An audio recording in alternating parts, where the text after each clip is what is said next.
وعلى آله وصحبه أجمعين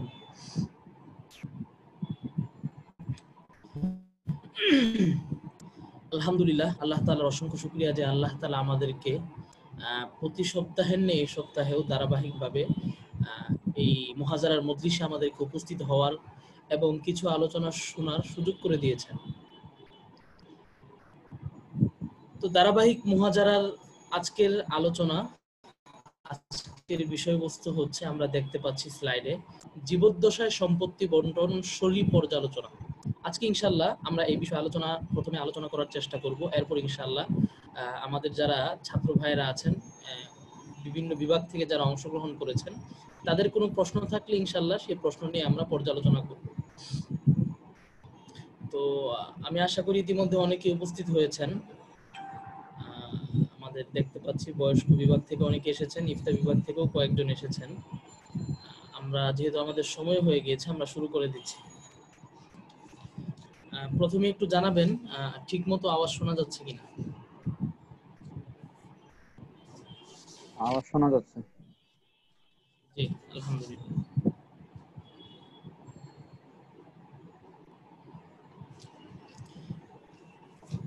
বিসমিল্লাহ। আজকে আমরা যে বিষয়ে আলোচনা করতে যাচ্ছি, জীবদ্দশায় সম্পত্তি বন্টন শরীর পর্যালোচনা।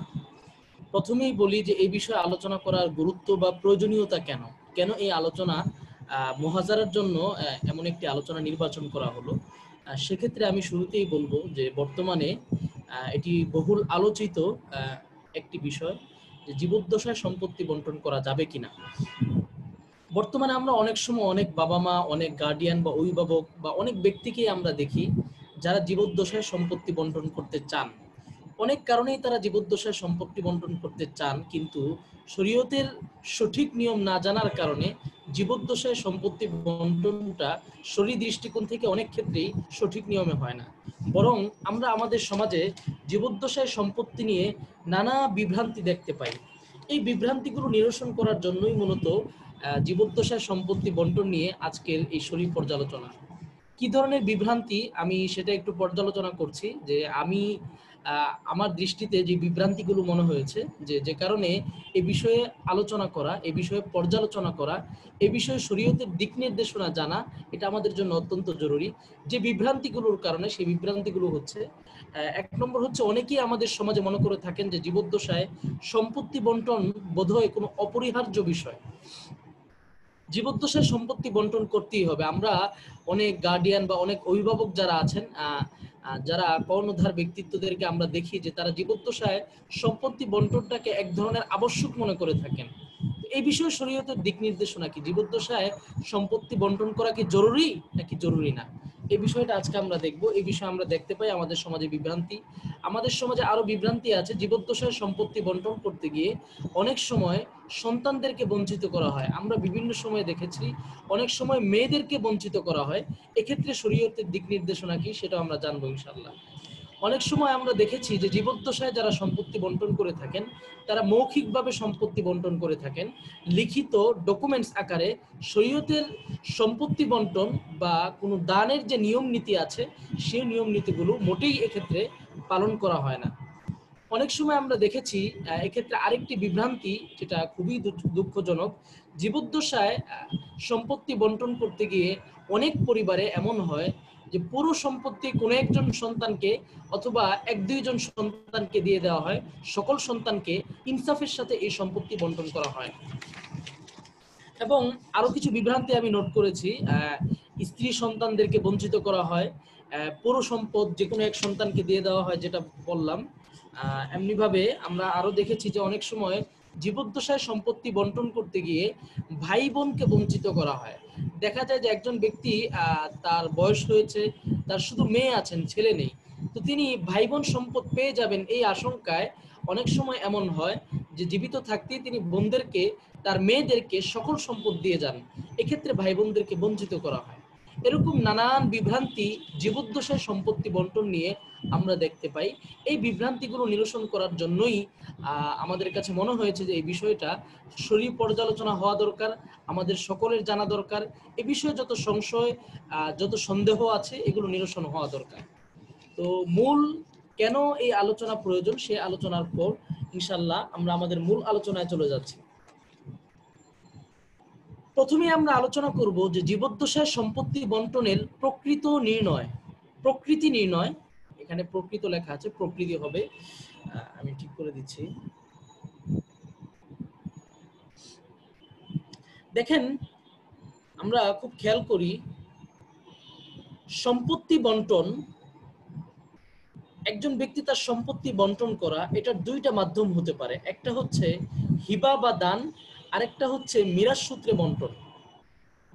মিরাস সূত্রে বন্টনটা হচ্ছে কোনো ব্যক্তি মারা যাওয়ার পর শরিয়া নির্দেশনা অনুযায়ী অটোমেটিক তার সম্পদটা বন্টন হয়ে যায়। এটা আল্লাহ কর্তৃক নির্ধারিত, আল্লাহ কর্তৃক এই সম্পদটা বন্টন হয়ে যায়। কে কতটুকু পাবে, কে কত অংশ পাবে, সেটা আল্লাহ তাআলা কুরআনুল কারীমে সুস্পষ্টভাবে বলে দিয়েছেন। এটা হচ্ছে মিরাস সূত্রে সম্পত্তি বন্টন। সম্পত্তি বন্টনের আরেকটি রূপরেখা বা আরেকটি পদ্ধতি হচ্ছে হিবা। যে কোনো ব্যক্তি জীবদ্দশায় তিনি তার সম্পত্তিটা দান করে যাচ্ছেন, সম্পত্তি কাউকে দিয়ে যাচ্ছেন, বা তিনি তার সম্পত্তিটা বন্টন করতে চাচ্ছেন, এই ক্ষেত্রে এই সম্পত্তি বন্টনকে আমরা মিরাজ বলতে পারবো না। কারণ মিরাজ বলা হয় মৃত কোনো ব্যক্তি মারা যাওয়ার পর তার সম্পত্তি বন্টন করাকে মিরাজ বলা হয়। কিন্তু কোনো ব্যক্তি যদি জীবদ্দশায় তার সম্পত্তি বন্টন করে, সেটাকে মিরাজ বলা যাবে না, সেক্ষেত্রে আমরা এটাকে হিবা বা দান বলবো। অতএব বোঝা গেল যে জীবদ্দশায় যদি কোনো ব্যক্তি তার সম্পত্তি বন্টন করেন, সেটাকে আমরা দান বলবো বা হিবা বলবো বা এই জাতীয় কিছু বলবো। জীবদ্দশায় তিনি তার সম্পত্তি দান করে যাচ্ছেন, তিনি তার সম্পত্তি তার যারা ওয়ারিশ আছেন তাদেরকে দান করে যাচ্ছেন, এটাকে সর্বোচ্চ আমরা হিবা বলতে পারবো। যেহেতু জীবদ্দশায় সম্পত্তি বন্টন, এটাকে আমরা হিবা বলছি, অতএব এক্ষেত্রে শরীয়তের হিবার যে নির্দেশনাগুলো আছে, শরীয়তের দানের যে নির্দেশনাগুলো আছে, সেই নির্দেশনাগুলো এক্ষেত্রে কার্যকর হবে। আমরা খেয়াল করি যে শরীয়তে, ইসলামী শরীয়তে হিবা বা দান এই ক্ষেত্রে একটি গ্রহণযোগ্য একটি মোতাবার মূলনীতি হলো, কোনো ব্যক্তি যদি কাউকে কিছু দান করতে চান, এক্ষেত্রে তিনি যেই বস্তুটা দান করতে চান, সেই বস্তুটা যাকে তিনি দান করবেন তার হস্তগত হতে হয়। শুধু মৌখিকভাবে দান করলেই দানটা কখনোই গ্রহণযোগ্য হয় না। যেমন জনৈক ব্যক্তি তিনি তার জমিটা কাউকে দান করতে চাচ্ছেন, তিনি যদি শুধু মৌখিকভাবে বলেন যে আমি আমার জমিটা দান করে দিলাম, তাহলে এই দান শরীয়তের দৃষ্টিকোণ থেকে গ্রহণযোগ্য হবে না। বরং তিনি যাকে দান করেছেন তার কাছে এই জমির দখল এবং এই জমির কবজ এটা বুঝিয়ে দিতে হবে। আমি যদি এই জমির কবজ, আমি যাকে দান করেছি এই জমির দখল যদি তাকে বুঝিয়ে না দিই, তাহলে এই দান শরীয়তের দৃষ্টিতে কখনোই গ্রহণযোগ্য হবে না। তো আমরা দেখলাম যে হিবা বা দানের ক্ষেত্রে শরীয়তের একটি স্বতঃসিদ্ধ মূলনীতি হচ্ছে, এক্ষেত্রে যাকে দান করা হচ্ছে ওই বস্তুটা তার হস্তগত হওয়া কিংবা ওই বস্তুর দখলটা তার বুঝে পাওয়া, এটা অত্যন্ত গুরুত্বপূর্ণ শর্ত। এই শর্তটা যদি আমরা খেয়াল রাখি, তাহলে জীবদ্দশায় সম্পত্তি বন্টনের ক্ষেত্রে অনেক প্রশ্নের সমাধান আমরা এই প্রশ্নের সমাধানের মধ্যেই পেয়ে যাব ইনশাআল্লাহ। এখন হলো, আমি যাকে দান করছি তার ওই বস্তুটা হস্তগত হওয়া, দখল বুঝে পাওয়া, এটার মানে কি একটু খেয়াল করি। আমাদের সমাজে যে বস্তুগুলো আছে, দানযোগ্য যে বস্তুগুলো আছে, এটা সাধারণত দুই ধরনের হতে পারে। একটা হচ্ছে বস্তু, আরেকটা হচ্ছে জমিন বা এ জাতীয় সম্পদ, স্থাবর সম্পদ, অস্থাবর সম্পদ। যদি জমিন বা এই জাতীয় সম্পদ হয়, তাহলে সেক্ষেত্রে কোনো ব্যক্তির হস্তগত করা, বা আমি যদি কাউকে জমিন দান করি, জমিন দান করার দ্বারা উদ্দেশ্য হচ্ছে সেই জমির দখলটা আমি যাকে দান করছি তাকে বুঝিয়ে দেওয়া। কিন্তু দানকৃত বস্তুটা যদি এমন হয় যেটা শুধু বস্তু, এটা হস্তান্তরযোগ্য, যেমন একটা কলম এটা হস্তান্তরযোগ্য বস্তু, মোবাইল এটা হস্তান্তরযোগ্য বস্তু, ল্যাপটপ এটা হস্তান্তরযোগ্য বস্তু, এমনিভাবে দুনিয়ার যত হস্তান্তরযোগ্য বস্তু আছে, এই বস্তুগুলো দান করার ক্ষেত্রে শর্ত হলো এই দানকৃত বস্তুগুলো আমি যাকে দান করছি তার হস্তগত হওয়া, তার হাতে চলে যাওয়া, তার ক্ষমতায় চলে যাওয়া, তিনি চাইলেই সেটা ব্যবহার করতে পারেন এমন হওয়া। যদি এমনটা নিশ্চিত না হয় বস্তুর ক্ষেত্রে কিংবা জমির ক্ষেত্রে, যদি দখলটা নিশ্চিত না হয়, তাহলে সেই হিবা বা দান শরীয়তের দৃষ্টিতে গ্রহণযোগ্য হয় না। আশা করি আমরা এই বিষয়টা বুঝতে পেরেছি যে হিবা বা দানের ক্ষেত্রে শরীয়ত যে নির্দেশনা দিয়েছে এটা আমাদের জন্য জানা অত্যন্ত জরুরি ছিল, এটা আমরা বুঝতে পেরেছি আলহামদুলিল্লাহ।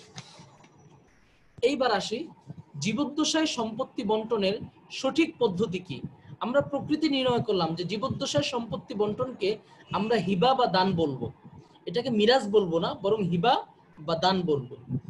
তো এইবার আসি আমরা যে জীবদ্দশায় সম্পত্তি বন্টনের সঠিক পদ্ধতি কি হবে, সঠিক রূপরেখা কি হবে, সঠিক ধরন কি হবে। দেখেন, জীবদ্দশায় সম্পত্তি বন্টনের দুটো দিক বা দুটো অবস্থা হতে পারে।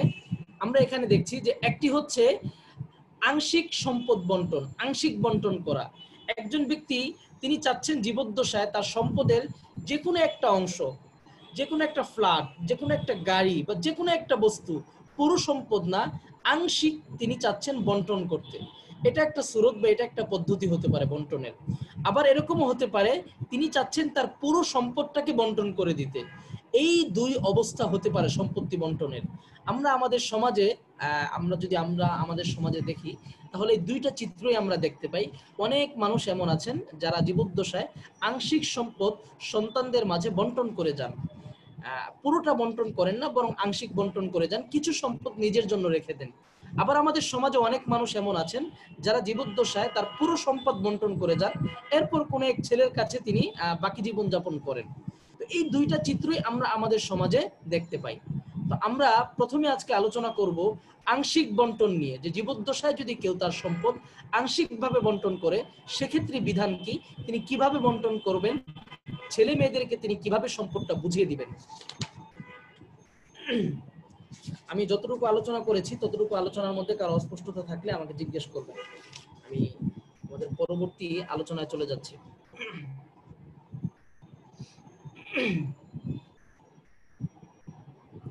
হ্যাঁ, আমরা ছিলাম জীবদ্দশায় আংশিক সম্পদ বন্টন করা।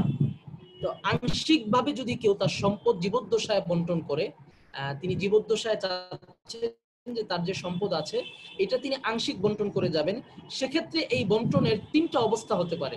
খুব খেয়াল করব আমরা, এই সম্পদ বন্টনের তিনটা অবস্থা হতে পারে। এক নম্বর অবস্থা হতে পারে স্বাভাবিক অবস্থা, বলছি যেটাকে আমরা, যে তিনি স্বাভাবিকভাবেই চাচ্ছেন যে তার সম্পদের যে কোনো একটা অংশ, যে কোনো একটা জমি হতে পারে, জায়গা হতে পারে, ফ্ল্যাট হতে পারে, বাসা হতে পারে, অথবা কোনো বস্তু হতে পারে, তিনি সেটা বন্টন করে যাবেন। এক্ষেত্রে শরীয়তের বিধান কি?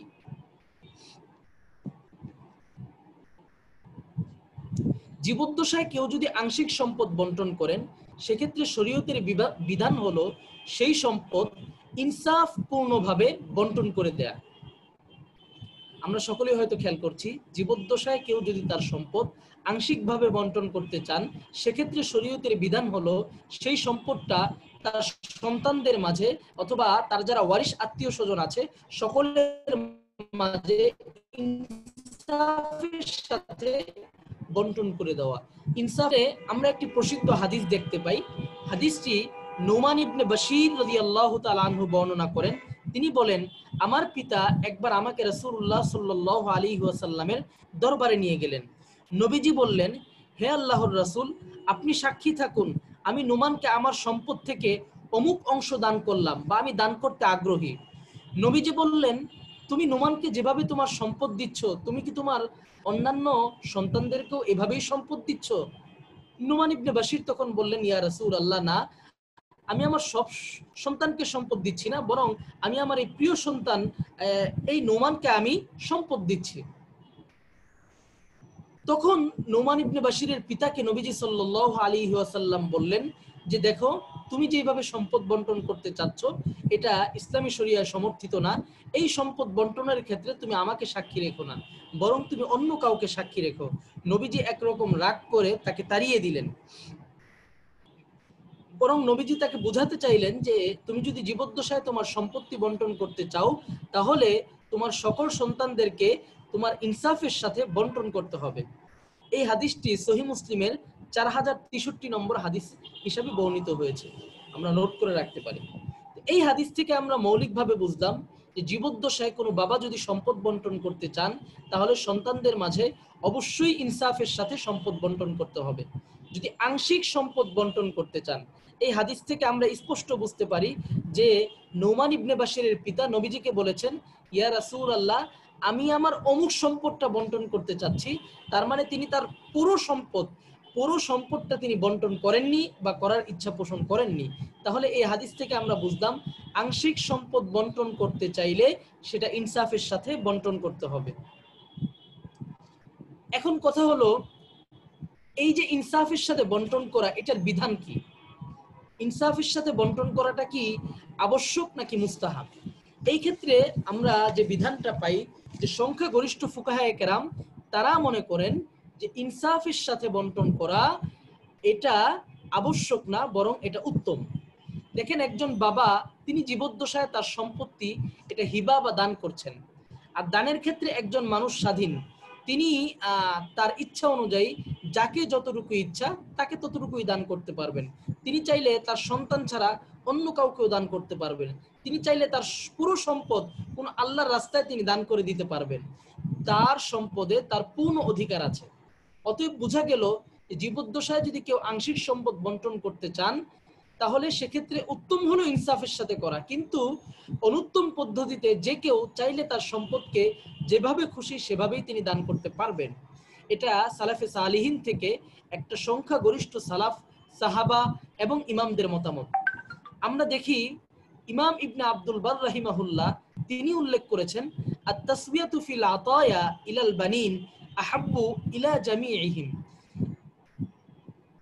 যে ফুকাহায়ে কেরাম তারা সকলেই মনে করেন যে জীবদ্দশায় আংশিকভাবে যদি কেউ সম্পদ বন্টন করতে চায়, সেক্ষেত্রে ইনসাফের সাথে বন্টন করা, সকল সন্তানদেরকে সমানভাবে বন্টন করা, এটা উনি বলতেছেন আহাব্বু মানে মুস্তাহাব। আমরা আরো অনেক ফকিদের বক্তব্য থেকে এটা বুঝতে পারি যে কোনো ব্যক্তি যদি জীবদ্দশায় তার আংশিক সম্পদ বন্টন করে দিতে চান, সেক্ষেত্রে সন্তানদের মাঝে সমতা রক্ষা করা, ইনসাফের সাথে বন্টন করা, এটা মুস্তাহাব। তবে সালাফে সালেহিনদের কেউ কেউ এই হাদিস থেকে, নোমান ইবনে বাশিরের এই হাদিস থেকে তারা এটা বুঝেছেন যে ইনসাফের সাথে বন্টন করা, সমতা রক্ষা করা, এটা হচ্ছে আবশ্যক। তবে এটা গ্রহণযোগ্য মত না। গ্রহণযোগ্য মত অনুযায়ী এটাকে আমরা মুস্তাহাব বা উত্তম বলতে পারি।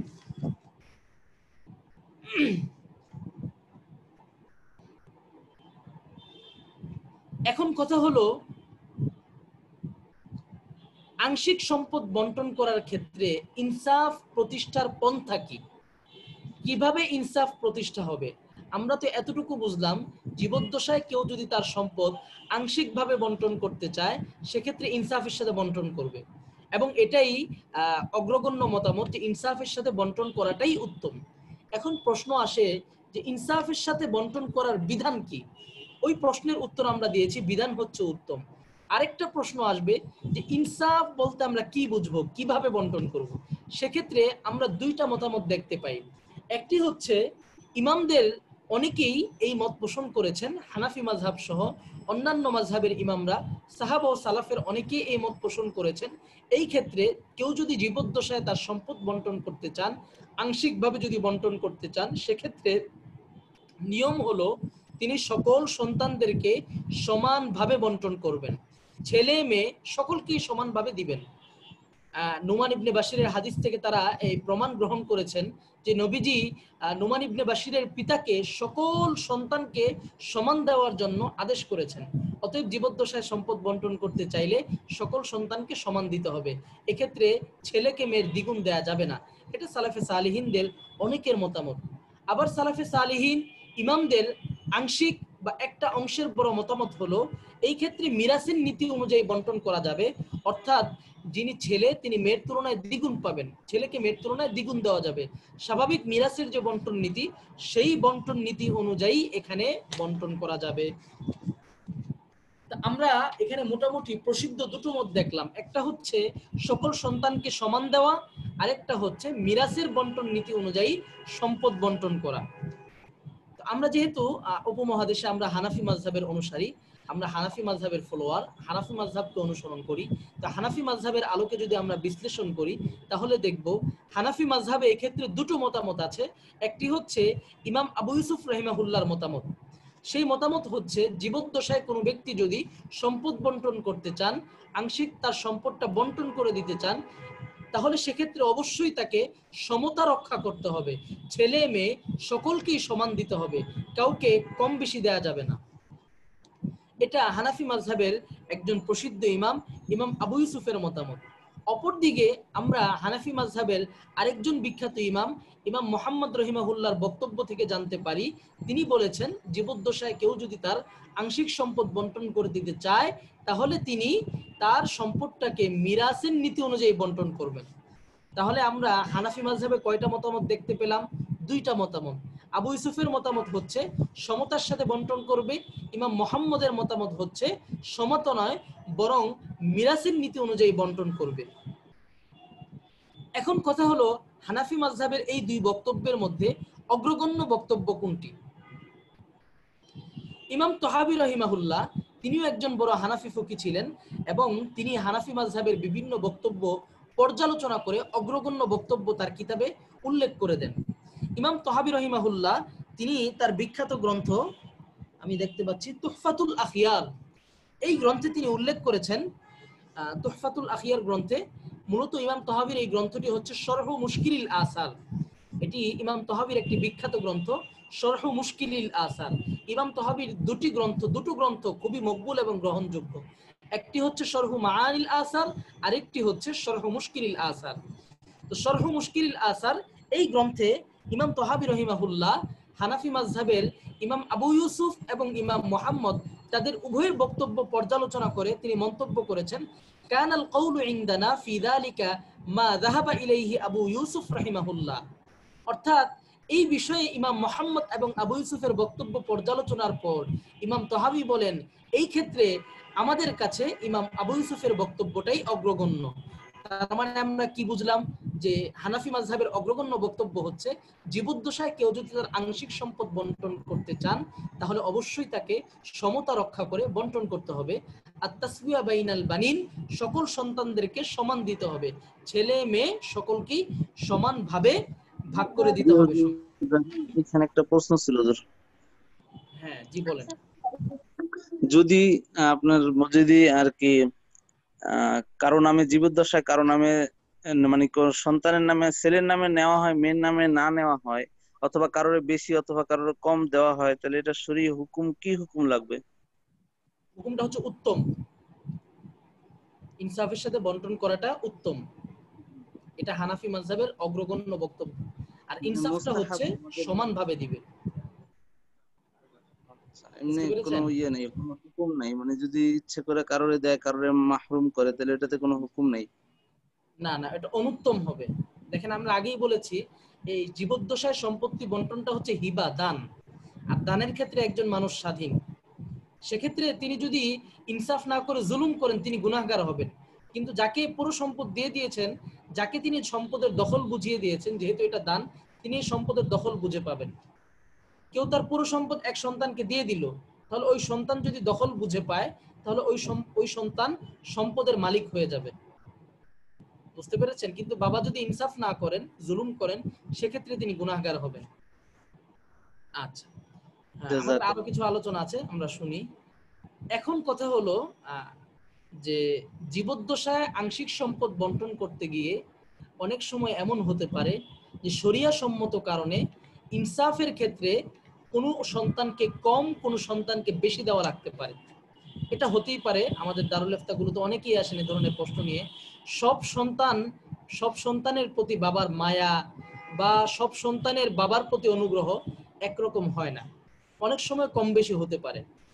এখন যদি কোনো বাবা জীবদ্দশায় সম্পত্তি বন্টন করতে গিয়ে সমতা রক্ষা না করে শরিয়া সম্মত কোনো কারণে সন্তানদেরকে কম বেশি দিয়ে থাকেন, সেক্ষেত্রে তিনি গুনাহগার হবেন না, অনুত্তম কাজ করেছেন বলে বিবেচিত হবেন। শরিয়া সম্মত কারণ কি? যেমন কোনো বাবা জীবদ্দশায় সম্পত্তি বন্টন করতে গিয়ে দেখলেন যে আমি যদি আমার সন্তানদেরকে সকলকে সমান সম্পদ দিই তাহলে এটা আমার সন্তানদের উপর জুলুম হবে। কেন? তিনি দেখলেন যে তার সন্তানদের দুইজন বিয়ে করেছে, দুইজন বিয়ে করেনি। তো যারা বিয়ে করেছে তাদের ক্ষেত্রে বাবা নিশ্চয়ই অনেক টাকা খরচ করেছে, কিন্তু যারা এখনো বিয়ে করেনি তাদের উপর বাবার এখনো অনেক খরচ করার বাকি, তাদের উপর বাবা খরচ করতে পারেননি। তো বাবা এই দিক চিন্তা করে বাবা চিন্তা করলেন যেই সন্তানরা এখনো বিয়ে করেনি আমি তাদেরকে কিছু বেশি সম্পদ দিয়ে যাই, আর যারা বিয়ে করেছেন তাদেরকে কম দেই। বাবা যদি এই ধরনের কোনো মাপকাঠি বা ইনসাফের কথা চিন্তা করেন, শরীয়ত বলেছে সেক্ষেত্রে বাবার জন্য এই সুযোগ আছে। সে চাইলে সন্তানদেরকে, যারা বিয়ে করেননি তাদেরকে বেশি দিতে পারবেন, যারা বিয়ে করেছেন তাদেরকে কম দিতে পারবেন। এটি হচ্ছে কিছু সামগ্রিক বা আমাদের সমাজের প্রচলিত কিছু কারণ, যে কারণগুলোকে আমরা বলতে পারি যে ইনসাফের কারণে এক্ষেত্রে কম বেশি করা যাবে, অনুত্তম হবে না। আরেকটি কারণ ফুকাহে কেরাম লিখেছেন যে কোনো বাবা দেখলেন যে সন্তানদের কেউ পড়ালেখার বাকি আছে, তো যেই সন্তান, কোনো ব্যক্তির দুটো সন্তান, এক সন্তান পড়ালেখা কমপ্লিট করেছেন, মাস্টার্স কমপ্লিট, এখন চাকরি করছেন, আরেক সন্তান পড়ালেখার মাঝামাঝি অবস্থায় আছে। তো স্বাভাবিক যে সন্তান পড়ালেখা কমপ্লিট করেছেন, বাবা তার পিছনে অনেক সম্পদ, অনেক অর্থ ব্যয় করেছেন। আর যে সন্তান এখনো পড়ালেখা শেষ করেনি, তার জন্য বাবার অনেক কিছু দেয়ার এখনো বাকি আছে। তো বাবা জীবদ্দশায় সম্পত্তি বন্টনের সময় তিনি চিন্তা করলেন, আমি যদি দুইজনকে সমান দেই তাহলে এটা বরং ইনসাফ হবে না, এটা বরং জুলুম হবে। তো সেক্ষেত্রে তিনি যদি চিন্তা করেন যে সন্তান এখনো পড়ালেখা করেনি, তাকে যদি তিনি কিছু বেশি দেন, সেক্ষেত্রে আমাদের সমসাময়িক ফুকাহে কেরাম লিখেছেন সেটা অনুত্তম হবে না, বরং সেটা ইনসাফের সাথেই দিয়েছে বলে ধর্তব্য হবে। দেখেন, আরো কিছু শরিয়াসম্মত কারণ আছে যে ক্ষেত্রে সন্তানদের মাঝে জীবদ্দশায় সম্পত্তি বন্টন করতে গিয়ে কম বেশি করা যায়। সন্তানদের কেউ ফাসিক, বাবার কথা শুনে না, নামাজ পড়ে না, সম্পদ সে অপাত্রে ব্যবহার করে, বাবা এই আশঙ্কা করলেন আমি যদি এই সন্তানকে সম্পদ দিয়ে যাই তাহলে সে এই সন্তান সম্পদ অপাত্রে ব্যবহার করবে, গুনাহের কাজে ব্যবহার করবে। সেই ক্ষেত্রে বাবা যদি তাকে মাহরুম বা কিছু বঞ্চিত করেন, সেক্ষেত্রেও বাবা গুনাহগার হবেন না, অনুত্তম কাজ করেছেন বলে বিবেচিত হবেন না।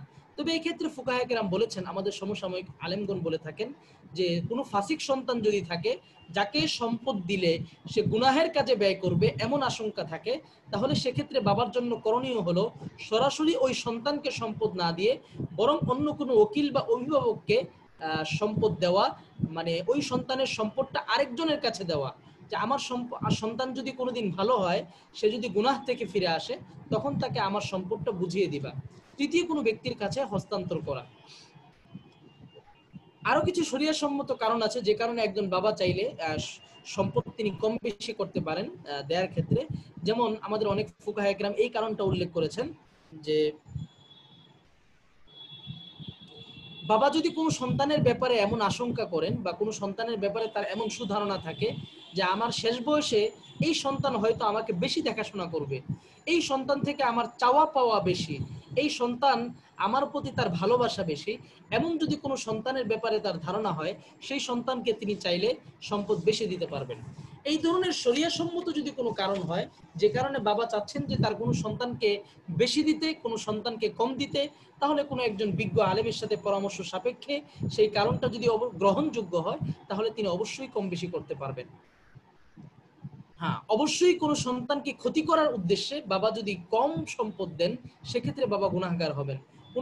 কোনো সন্তান তার সম্পদ কম পাওয়ার কোনো কারণ নেই, তিনি একজন ভালো সন্তান না,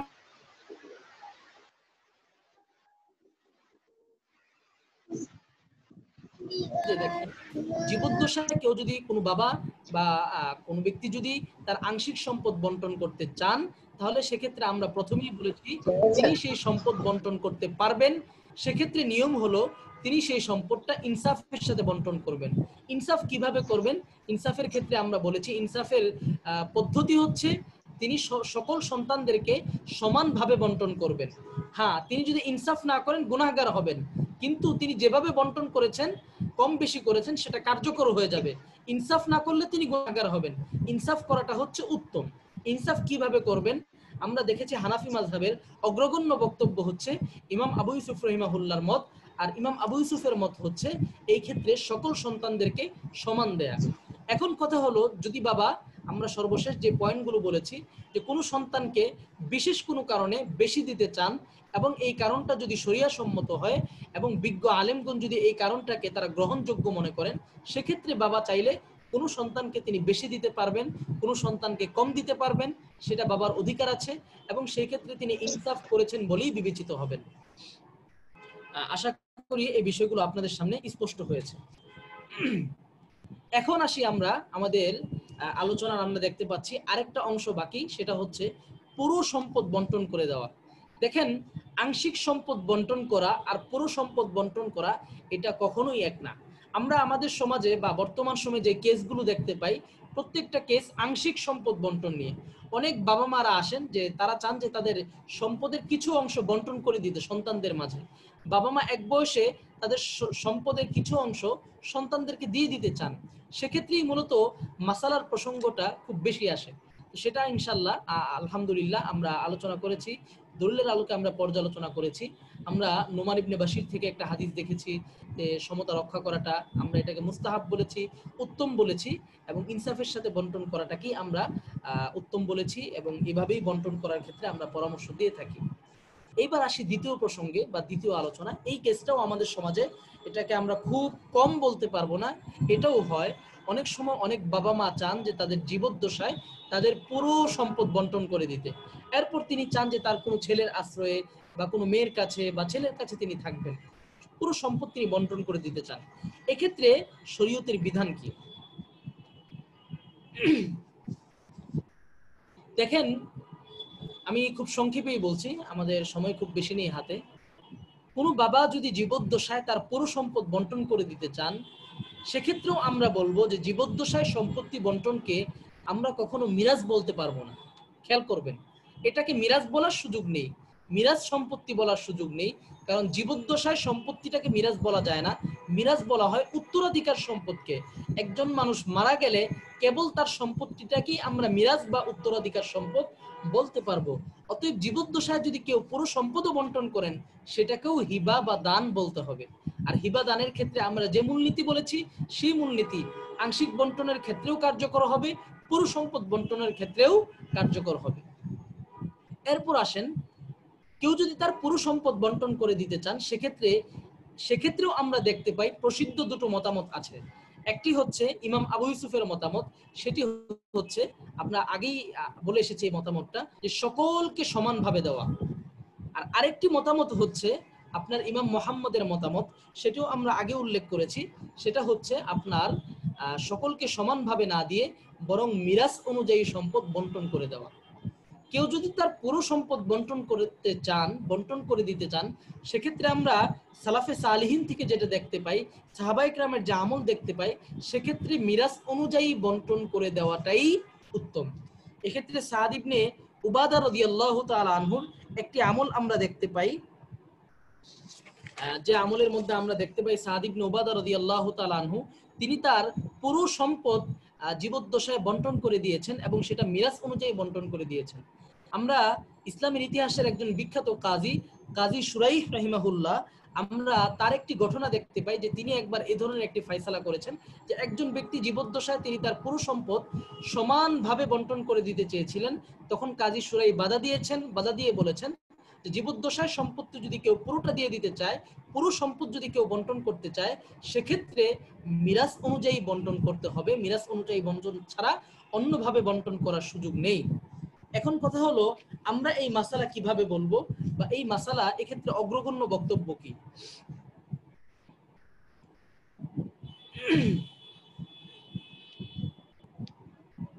এক্ষেত্রে আমি দুটো বক্তব্য উল্লেখ করছি, যে দুটো বক্তব্য আমি আলহামদুলিল্লাহ নিজেই বের করেছি। একটি হচ্ছে শেখুল ইসলাম মুফতি তাকি উসমানী হাফিজাহুল্লাহ, আরেকটি বক্তব্য হচ্ছে যিনি আমাদের উপমহাদেশের একজন বিদগ্ধ শেখুল হাদিস, যিনি কিছুদিন আগে মৃত্যুবরণ করেছেন, দারুল উলুম দেওবন্দের শেখুল হাদিস মুফতি সাঈদ আহমদ পালনপুরি হাফিজাহুল্লাহ, তার মন্তব্য। এই দুটো বক্তব্য থেকে আমরা মূল বিষয়টা বুঝতে পারবো ইনশাআল্লাহ। একটি বক্তব্য, এটা তাকমিয়াতু ফাতহিল মুলহিমের মধ্যে শেখুল ইসলাম মুফতি তাকি উসমানী হাফিজাহুল্লাহ উল্লেখ করেছেন। সেই বক্তব্যের সারাংশ আমি আপনাদের সামনে তুলে ধরছি। অর্থাৎ কোনো ব্যক্তি যদি জীবদ্দশায় তার পুরো সম্পদ বন্টন করে দিতে চান সন্তান কিংবা ওয়ারিসদের মাঝে, সেক্ষেত্রে তার করণীয় কি? তিনি কি মিরাস অনুযায়ী বন্টন করবেন, নাকি সকল সন্তানকে সমান দিবেন? খেয়াল করেন, যদি মিরাস অনুযায়ী বন্টন করা হয়, তাহলে ছেলেকে মেয়ের দ্বিগুণ দিতে হবে। আর যদি সকল সন্তানকে সমান দিতে চান, তখন ছেলে মেয়েকে বরাবর দিতে হবে, কাউকে কম কাউকে বেশি এভাবে দেওয়া যাবে না।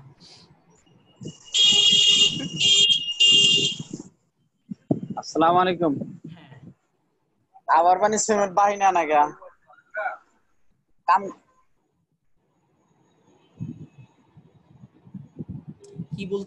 কি বলতে যাচ্ছেন বুঝতে পারি নাই।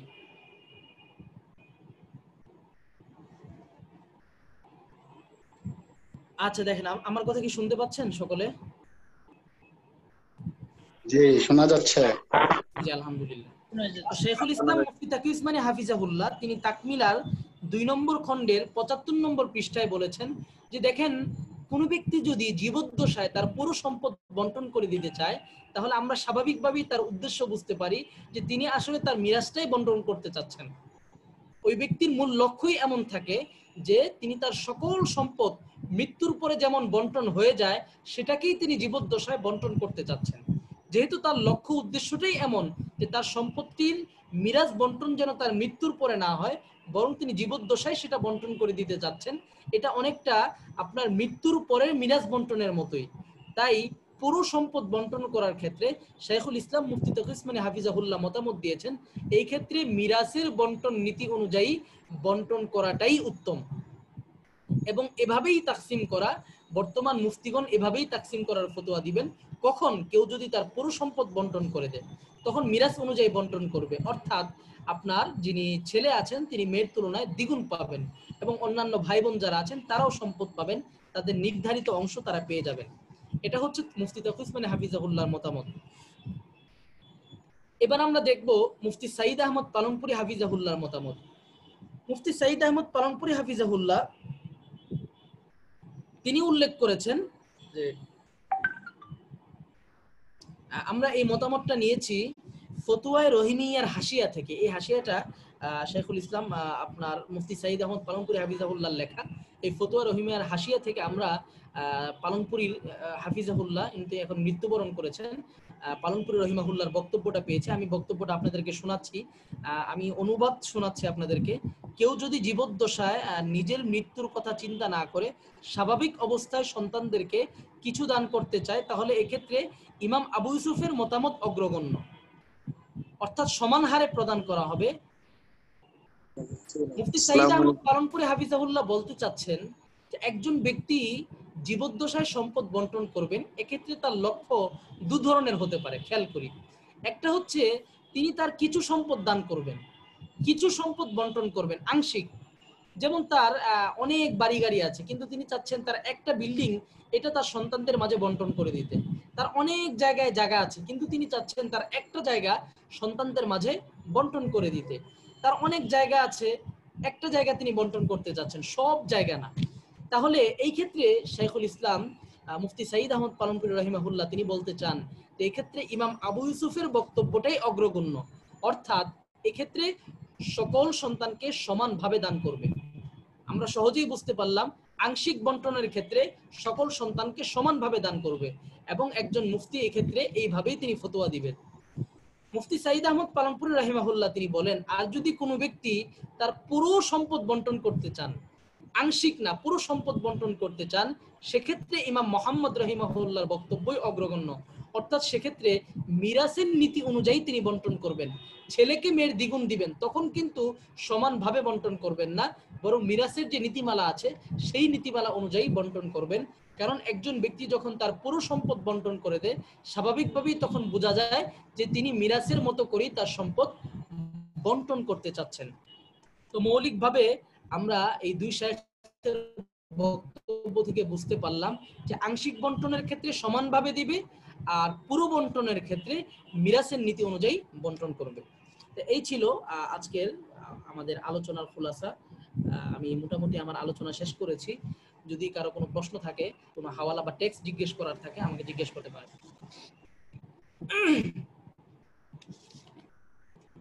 জি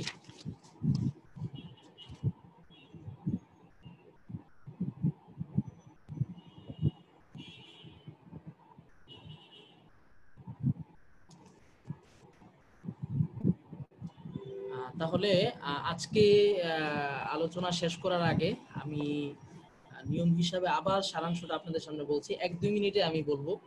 যারা শুরু থেকে ছিলেন না খেয়াল করেন, আজকের পুরো আলোচনার খোলাসা হচ্ছে জীবদ্দশায় সম্পত্তি বন্টন নিয়ে। তা আমরা প্রথমেই শুরুতে বলেছি যে জীবদ্দশায় সম্পত্তি বন্টন এটাকে মিরাজ বলা যাবে না, এটাকে দান বা হিবা বলতে হবে। আর দান বা হিবার ক্ষেত্রে নিয়ম হলো সেটা যাকে দান করা হচ্ছে তার হস্তগত হতে হয়। তার যদি হস্তগত বা তার ক্ষমতায় না যায়, সেই দানটা কখনোই কার্যকর হয় না। এটাকে আমরা যেহেতু হিবা বা দান বলছি, সেক্ষেত্রে হিবা বা দানের যে বিধান, সেই বিধানগুলো এক্ষেত্রে কার্যকর হবে। এরপর আমরা বলেছি যে জীবদ্দশায় সম্পত্তি বন্টনের দুটো চিত্র বা দুটো ধরন হতে পারে। একটি হচ্ছে আংশিক বন্টন, আরেকটি হচ্ছে পুরো সম্পদ বন্টন। আংশিক বন্টনের ক্ষেত্রে আমরা বলেছি এক্ষেত্রে ইনসাফের দাবি এটাই, সকল সন্তানকে সমানভাবে সম্পদ দেওয়া। আর পুরো সম্পদ বন্টনের ক্ষেত্রে আমরা দুইজন বিদগ্ধ আলেমের বক্তব্য নকল করে আমরা এটা বলেছি, সেক্ষেত্রে ইনসাফের দাবি এটাই যে মিরাসের নীতি অনুযায়ী সম্পদ বন্টন করা, অর্থাৎ ছেলেকে মেয়ের দ্বিগুণ দেওয়া এবং অন্যান্য ওয়ারিসদেরকেও তার মিরাসের প্রাপ্য অংশ অনুযায়ী সম্পত্তি দিয়ে দেওয়া। এই ছিল আজকের আলোচনার খুলাসা। আল্লাহ সুবহানাহু ওয়া তাআলা আমাদের আলোচনাকে কবুল করে নিন, এবং যদি কোনো ভুল হয়ে থাকে আল্লাহ তাআলা এই ভুলকে শুধরে দিন। আমাদের সকল কাজ, সকল আমল, সকল কথা সবকিছুকে আল্লাহ তাআলা তার রেজামান্দির জন্য কবুল করে নিন। ঠিক আছে, জাযাকুমুল্লাহ। স্যার একটা বিষয় জানার ছিল। জি জি, জিজ্ঞেস করেন। যদি এই প্রসঙ্গ না অন্য প্রসঙ্গে জিজ্ঞেস করতে পারি কি? হ্যাঁ হ্যাঁ, বলেন, সমস্যা নেই।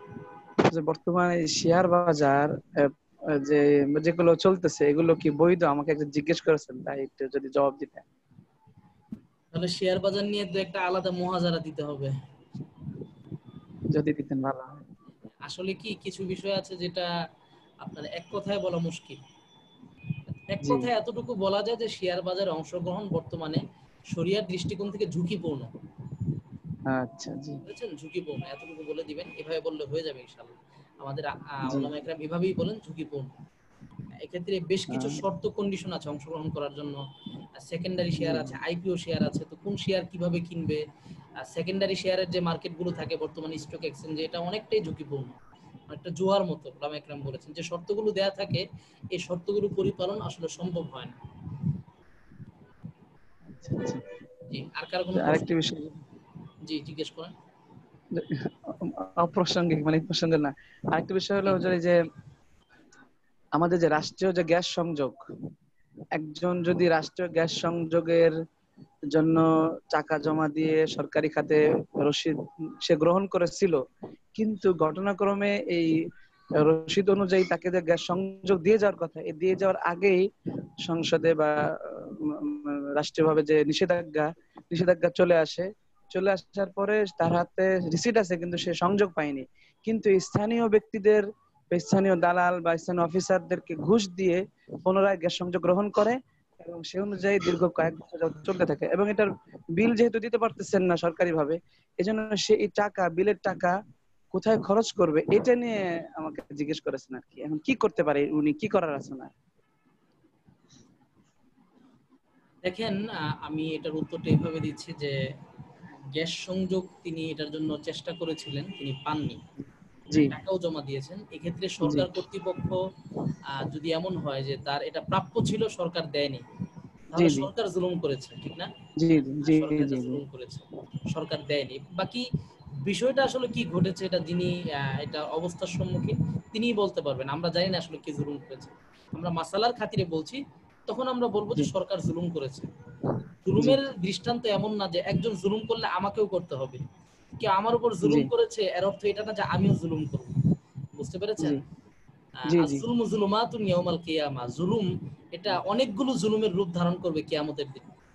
তো জি সরকার আমাকে টাকা নেওয়া মানে আমার থেকে টাকা আদায় করেও আমাকে গ্যাস দেয়নি, এটা যদি সরকারের পক্ষ থেকে জুলুম হয়ে থাকে, তাহলে আমি যদি পরবর্তীতে ঘুষ দিয়ে আবার গ্যাস নেই, এই রিশওয়া এটাও একটা জুলুম।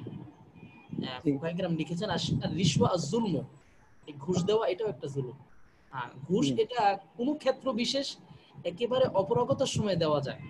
কেউ যদি অপারগ হয়ে যায়, যে সেক্ষেত্রে সে তার দাবি বা সে তার মত বা সে তার প্রাপ্য অংশটা ঘুষ ছাড়া সে পাচ্ছে না, সেক্ষেত্রে ঘুষ দেওয়া যায়। কিন্তু এক্ষেত্রে ঘুষটা তো তাকে কন্টিনিউ দিতে হচ্ছে প্রত্যেক মাসেই, জি হচ্ছে না? মাঝে মধ্যে দিতে, জি মাঝে মধ্যে দিতে হচ্ছে, মাঝে মধ্যে কেটে মানে দিচ্ছে যারা আবার দিতে পুরাই হচ্ছে। গ্যাস ব্যবহার করে তাদেরকে ঘুষের টাকা প্রায়ই গুনতে হয়। জি বিভিন্ন প্রায় গুনতে হয়। জি সরকারের চাপ আসলে এটা গুনতে হয়। জি এইভাবে জি কন্টিনিউ নিয়মিত কোন গুনার সাথে জড়িয়ে যাওয়া, এটা তো কখনোই কাম্য বা উচিত না। জি জি শুকরিয়া। তাহলে যেহেতু এটার প্রতি বিকল্প মাসে আছে, যে গ্যাসের সরকার, বিকল্প আছে, এজন্য দুনিয়ার এই সামান্য জিন্দেগিতে বিকল্পটাই গ্রহণ করা উত্তম হবে। জি অনেক উত্তম, জি কার শুকরিয়া, কোনো প্রশ্ন? জাযাকাল্লাহ।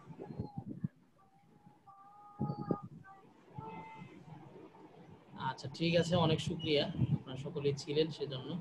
আসসালামু আলাইকুম ওয়া রাহমাতুল্লাহ। আসসালামু আলাইকুম।